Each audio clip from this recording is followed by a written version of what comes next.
The Independent National Electoral Commission, INEC, met on Friday, 15th February 2019, and reviewed its preparations for the 2019 general elections, scheduled for Saturday, 16th February 2019, and Saturday, 5th March 2019.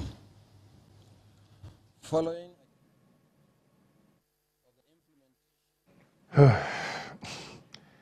It's another beautiful Sunday afternoon. This is Rubbin Minds. Welcome. My name is Ebuka Obiuchendu. Yes, that was the chairman of the Independent National Electoral Commission, Professor Mahmoud Yakubu, there at about 2 a.m. on Saturday, the 16th of February, telling Nigerians that the elections had been postponed by a week. For a lot of us, it's still very hard to take in. He did hold a press briefing, or whatever he called it, a couple of hours later at 2 p.m. and trying to explain away why the postponement was necessary. But for a lot of people, it still left more questions than answers. And a lot has been said in the last couple of hours with regards to how much money has been wasted, how much of a trust people still have in the system, and especially the commission, to hold the elections, first of all, on time, on the 23rd of February, and also how credible things are going to be now, because people are not even sure materials that were already distributed are at the moment, but the commission has assured Nigerians that things are still going to move on smoothly. But that is very thin for a lot of people, because there were also assurances before the 16th that everything would hold according to plan. Quite a lot to talk about on the show today. We're going to be talking to people who are registered voters. I'm going to have a politician on the show as well, and of course talking to members of the National Youth Service Corps to also give us the experience, because we have come across a lot of pictures and images that are quite disturbing with regards to young Nigerians who were supposed to be ad hoc staff of the INEC, who have been treated pretty much as, I don't even know what word to use to qualify them, but it's just been very disheartening. And considering that 189 billion naira was sort of earmarked for this entire election, it looks at people, a lot of people wondering, what was that for, and why can't we get things done properly? We're going to start our conversation here right now. I have here with me Waldo Shinde, who's a legal practitioner, and I want to believe a registered voter. Absolutely. Are you still as upset as I am? I am very, very upset. I am very, very upset. I'm really disappointed in INEC. And the truth is, I mean, we had 4 years to plan for this. We had 4 years. And most annoying of all, the announcement came while we were all sleeping. I mean, 2:45 a.m. on election day. I mean, why wait till that final moment before you make this announcement? I mean, and you kept assuring Nigerians that, look, we are ready, everything is fine. Friday. I'm telling you. So I strongly feel that this announcement, a lot of us actually said that, look, INEC is not ready. And there is nothing bad in saying that, look, we still need, a few more weeks to put everything in shape, in good shape, so that we can have credible elections. But you do not even wait till a day to election, 24 hours to election, before you make that very big decision. I mean, you add all these planned up, and then you have people working with you, giving you reports on a daily basis, in fact, on an hourly basis, and then you should have actually done this a long time ago. And you don't just come and wake up one morning and then you feel that, okay, yes, Nigerians who are expecting to elect new leaders would just take it with, a chill pill, and then they'll go to sleep just like that. I mean, things don't work like this in proper, structured societies. In distinct it should not be like this. I'm trying really hard to not get my emotions in the way, because I was trying to be as objective and give him the benefit of the doubt, but there was a certain arrogance, to be honest, yesterday with his press briefing at 2 p.m.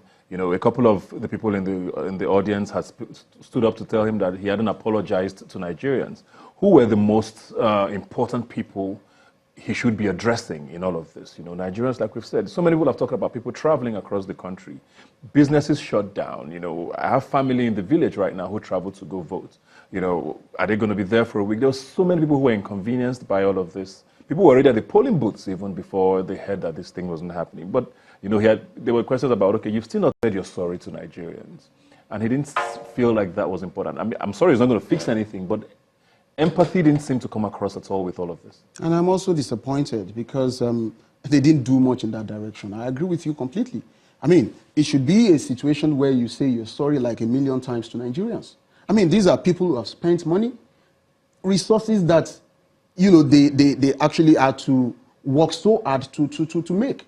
And a lot of people traveled. And you see, like I said it before now, a lot of elites are not going to vote. In fact, a lot of people are not going to vote. This happened in 2011, this happened in 2015, and now we're witnessing the same thing. Why should we be like this? Why should we be like this? And I've been saying it, and perhaps this is another opportunity to tell Nigerians that the best option for harnessing democracy will probably be option A4. Let us queue behind the candidates of our choice and then elect them. We just count, and simple, and we go go back to our homes. We do not need to print ballot papers. And look at it. I mean, that is another painful aspect of our electioneering process. We print ballot papers from, outside the country, South Africa, and what have you, ballot papers. And I mean, come to think about it, we print WIEC sheets in Nigeria. So why can't we print ballot papers in Nigeria? And we don't even need all these things. The freest and the fairest and the most credible elections in Nigeria have been the 1993 elections. And it was option A4. Simple. I mean, you simply queue behind the candidate of your choice. And somebody comes there, counts, and then the results are announced immediately. It's a very simple thing. And that will save us money. It will save us time. It will save us all these hula baloo all over the place. And so I think it is very, very important for us to start addressing these critical issues. We should go back to the drawing board. We should not do a copycat democracy. And that is something that we really need to sit down and decide. We should not do a copycat democracy. That people are going through this process whereby you cast your ballot and you drop it in the ballot box to elect your leaders is not compulsory for us to adopt such a system. If it is not working for us, I think we should just sit down and adopt that mechanism, that process that works for us. Let's take a look at some of the reasons he did give for this postponement. I mean, he said he blamed the weather. You know, that even as at Wednesday or Thursday, some materials couldn't leave Abuja because of the weather, and they couldn't get flights, and they had to use, in his words, slow-moving vehicles to distribute materials. In 2019, I believe that everybody around the world who has a smartphone knows what the weather in Lagos, for example, would be like in the next 10 days. If you're planning something this critical, should weather be a valid excuse, you think? Secondly, I mean, I know we have infrastructural issues in this country where, I mean, we don't have trains, for example. Our roads are not the best. Yes, we do have flight cancellations on the occasion. Looking at our infrastructure deficits, is it easy to plan around it in a way that we avoid these things going forward? But trust me, somebody is simply not planning somewhere. And that's the truth. We all know that January, February through March, we have Ramadan, we have weather issues, and flights are really going to be affected. And so why is somebody coming to tell me now, or to tell Nigerians that at this time, that it was simply because flights, could not do the magic, and that's exactly why we're witnessing this. I think that is actually not acceptable to a lot of people. We all know, see, this thing is there. We know nature would definitely play its own cards. And we know that January, from December, as a matter of fact, December, January, through March, we witness all this kind of stuff. So somebody is definitely not planning somewhere. And that should not be an excuse. It is not tenable at all. And going forward, I think that should also become part of the critical analysis that some people in the intelligence unit of the INEC office will be doing, will be talking about. So it should not be an excuse at all. And if you know that flights are not going to move, or they've not been moving well, there are other channels, there are other mechanisms through which you can move these election materials to their destination. Why wait for the last minute? That is really unfortunate. That is not acceptable, and I do not think that it is a good way to go. That should not be a good excuse as a matter of fact. But isn't it obvious now that there's something fundamentally wrong? Like you said, this was an issue in 2011. In 2011 was even worse, because the election had even started in some venues or in some polling units when the announcement came that voting had to stop. In 2015, it was done with a 6-week extension. Every election we've had in the last 3 cycles now, we've had cancellations or postponements, I beg your pardon. Something is obviously wrong. What do you think it is, and how can we go about starting to fix that? So, number one, somebody, like I said, is not thinking. Somebody is not thinking. And for me, I think we should be very, very resolute about what we want. Look, there is no excuse on the part of any INEC chairman or INEC official to come back to tell us that, look, I'm sorry, I'm shifting these elections by another so day. And now, more fundamentally, I'm even worried. 1 week might not be enough to do this magic. And I'm worried. But he swears it will be enough. Oh, well, that was exactly what they told us, that they were ready to conduct the elections before now, until that very big announcement, on election day.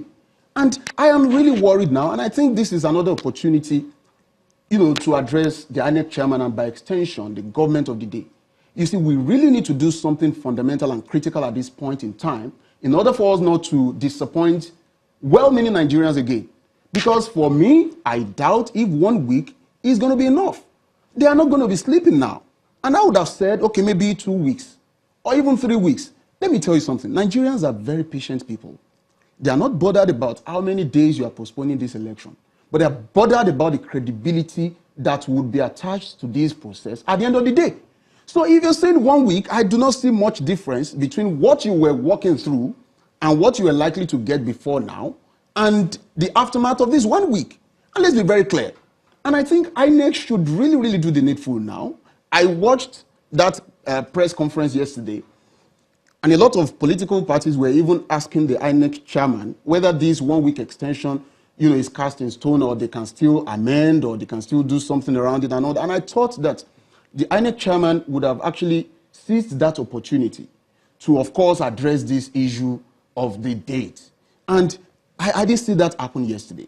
And I really want them to just know that Nigerians are watching. And you see, whatever we do, even the international community, you see, a lot of people are watching us. They are watching this process. And, the giant of Africa is actually at play. They want to see how big we are, and then we've been saying, yes, we're the giant of Africa. They really want to see whether we play, in accordance with the rules. And I think they should still sit down and critically assess this moment. Are we sure that 1 week is going to do this magic? I don't think so, as a matter of fact.